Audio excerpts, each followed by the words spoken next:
It's also a scary fact, but they say as many as half of Americans may have pre-diabetes and not know it. That's a lot of Kansans, a lot of Americans that are at high risk, because when it comes to diabetes, that's not the only concern. It's not just looking at our blood sugars, it's looking at these other risks like heart disease and for stroke. Carrying excess weight is also, we're tracking these trends of obesity. All of those tie together, and just having that high risk that people may not know is so concerning. K-State Research and Extension has been involved in a local diabetes prevention program through a partnership with the University of Kansas Medical Center. On today's Sound Living, an educational program for prediabetes that focuses on lifestyle changes. Sound Living is a weekly public affairs program produced by Research and Extension at Kansas State University. I'm Jeff Wichman.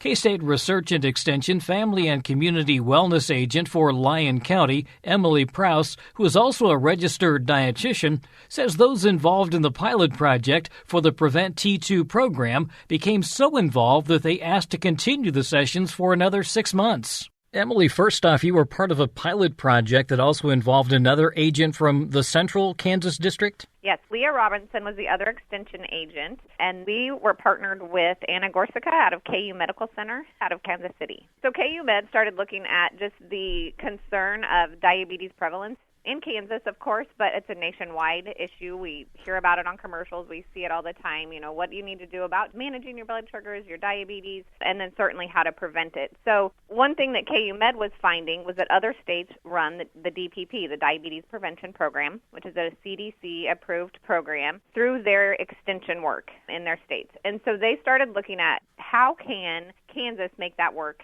How can they offer the diabetes prevention program in every county across Kansas, if possible, specifically looking at rural Kansans? And so KU reached out to K-State. You don't always hear that happening, to see if we could actually partner to run this program together and to see how we could make it happen. Well, it's interesting because this is also something that still continues to trend upward in terms of years of life lost to diabetes. Yes, absolutely. It's also a scary fact, but they say as many as half of Americans may have pre-diabetes and not know it. That's a lot of Kansans, a lot of Americans that are at high risk, because when it comes to diabetes, that's not the only concern. It's not just looking at our blood sugars, it's looking at these other risks like heart disease and for stroke.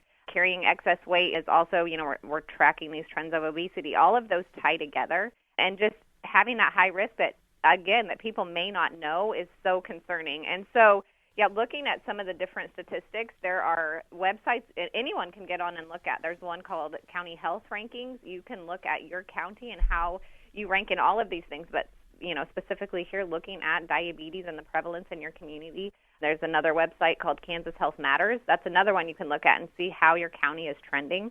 But one chart that I've seen, it says 201 years of life lost contributed to diabetes alone. And this is not only older people, this is now starting to impact younger people as well. It is. We can attribute to a lot of things. I hear often, and we see this everywhere we go, screen time. We're having a lot more sedentary time where we're looking at our phones, where we're on the screen or the TV, or, when we're out doing community outreach and doing lessons, we hear about gaming, what do you do? They're inside, kids even, instead of being outside playing like we used to. And so as we're heavier, actually we're seeing kids with chronic diseases, and certainly diabetes, but others too that we never saw until adulthood, age of 40 and up, and now we're seeing those in children. It's a scary trend. So in terms of weight gain and then diet, are those two of the leading indicators of potential problems?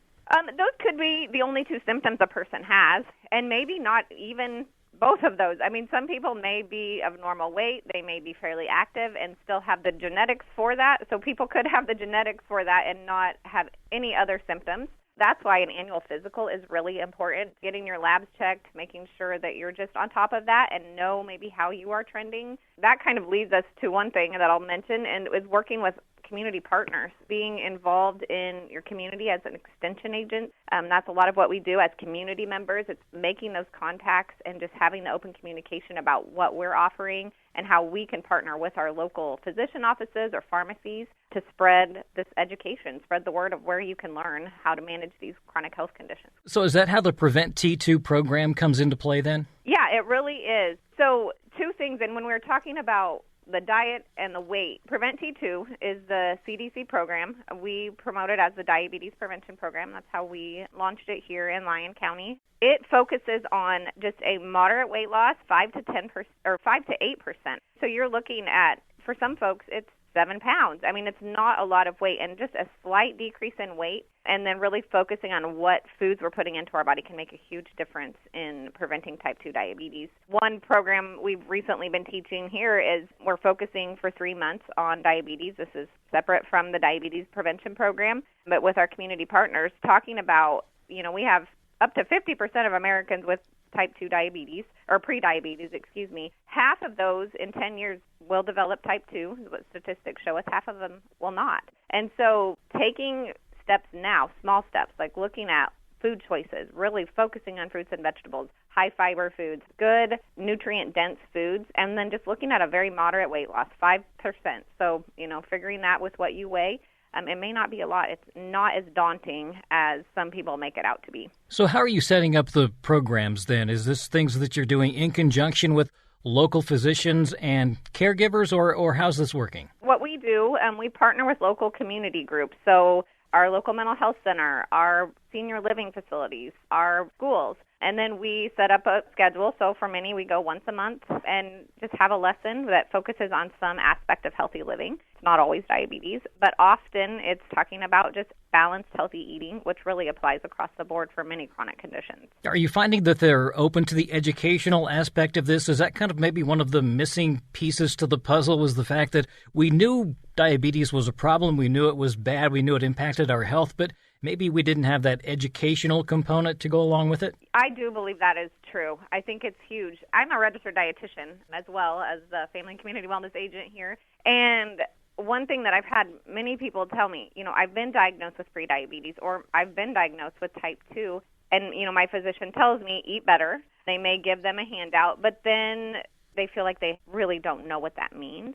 And so as extension professionals, we're able to help really impact more people, not just that one-on-one counseling that a dietitian might do or your physician, but we can go to groups and talk to a whole room of people at the same time. They can find out that they can come to us with more specific questions, but they're also hearing the basics right there as things they can take home to their families and learn how to implement too. I would think the fact that you can just lose that, 5 to 10 pounds or so, making a huge difference. I think that might be something that people can say, I think I can do that. I can change my diet enough to kind of meet that goal at least. I agree. I think so many people, they have it in their head they need to lose 25, 50, even 100 pounds, and that is very daunting and overwhelming. So just looking at that 5 to 8% is much more manageable. So when we launched the Diabetes Prevention Program, the pilot program with KU Med, it was all Zoom. And part of that, of course, it did happen during COVID, but that was the plan in the beginning, so we could reach hopefully more rural Kansans.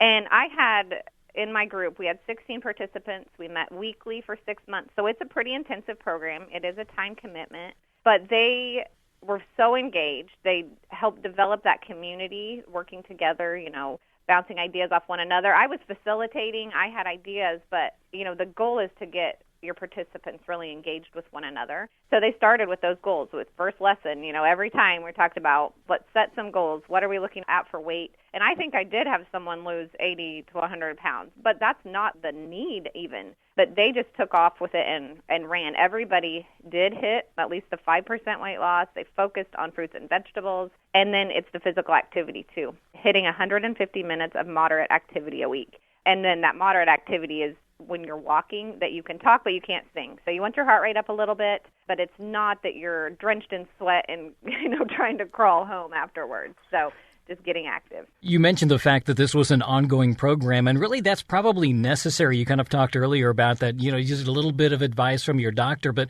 when you do something that is over time, you actually have a chance to really get that lifestyle change in place. Yes, the time really is key, and we hear about it all the time. People come and they want a quick fix. But I actually had a gal tell me this week, I didn't gain this weight overnight. I know I'm not going to lose it overnight. And I think that's something that's good for people to remember, too, because they all of a sudden think, okay, maybe they get the diagnosis. I'm pre-diabetic. I have to lose, X amount of weight. And sometimes the doctors are telling them a bit, or whoever they're seeing is telling them, you need to lose this large amount of weight. But like she said, it didn't happen overnight. These conditions haven't happened overnight, and it's not going to go away overnight. And so, one thing I like to say is 6 months from now, you'll be happy you started today. And it's small steps. It's keeping in mind what you're eating from meal to meal. And sometimes that's writing that down so you can keep that in the forefront of your mind. It's writing down your activity levels, too. It's really just being more focused on that. And then, yes, with Prevent T2, it is weekly for 6 months and then monthly for the last 6 months. It sounds like you're having success in Lyon County. How will this program continue to expand then? Are you kind of maybe a train-the-trainer type person, or what's the next step, I guess, for extension? So there is some transitioning happen. We've had some folks retire and leave. And so KU Med is still very invested in this. We're getting some new players kind of ready to go. And so, I'm hoping I can be a resource as agents are looking into how to implement this. I know KU's talking with several agents across Kansas, different counties, some smaller, some larger, to see if they're willing to go ahead and do this as well. And that would be the goal, that this is a program. We have Dining with Diabetes is one. There's Stay Strong, Stay Healthy. There's Walk Kansas. There's certain Kansas Extension programs that are available, and the hope is that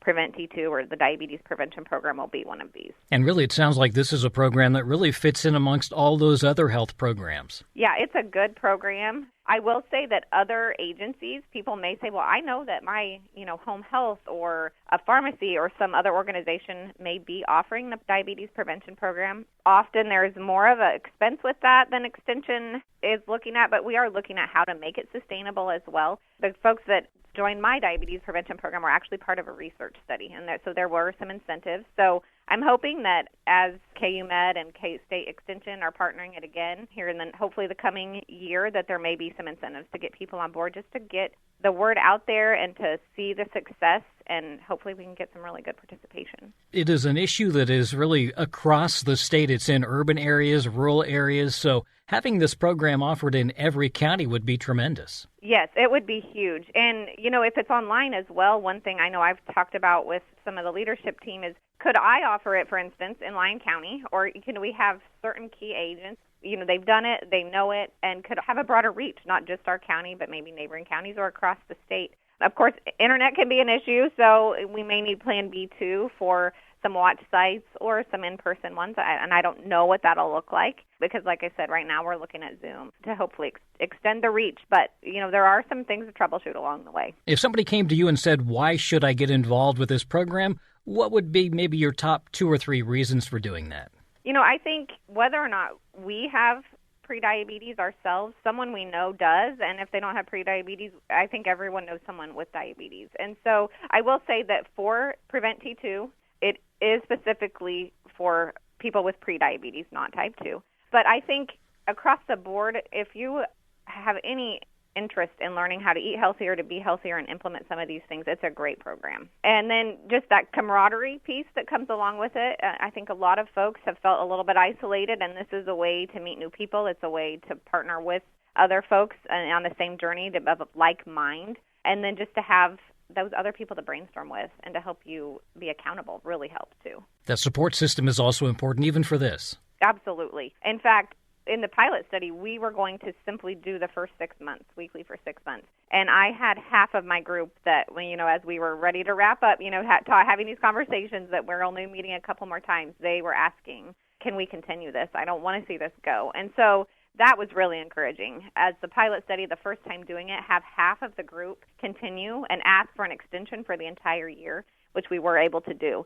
So that was huge, and that told me that it really was beneficial to people in my community. And I would say I think 95% of our folks met every goal they had set. And, of course, it's the time you put into it. So, obviously, it's taking ownership and implementing things in your own life, but obviously being a part and sharing with others helps too. That's K-State Research and Extension Family and Community Wellness Agent for Lyon County, Emily Prouse. For more information on health and wellness programs offered by K-State Research and Extension, visit ksre.ksu.edu or contact the local extension office. Sound Living is a weekly public affairs program produced by Research and Extension at Kansas State University. I'm Jeff Wichman, and this is the K-State Radio Network.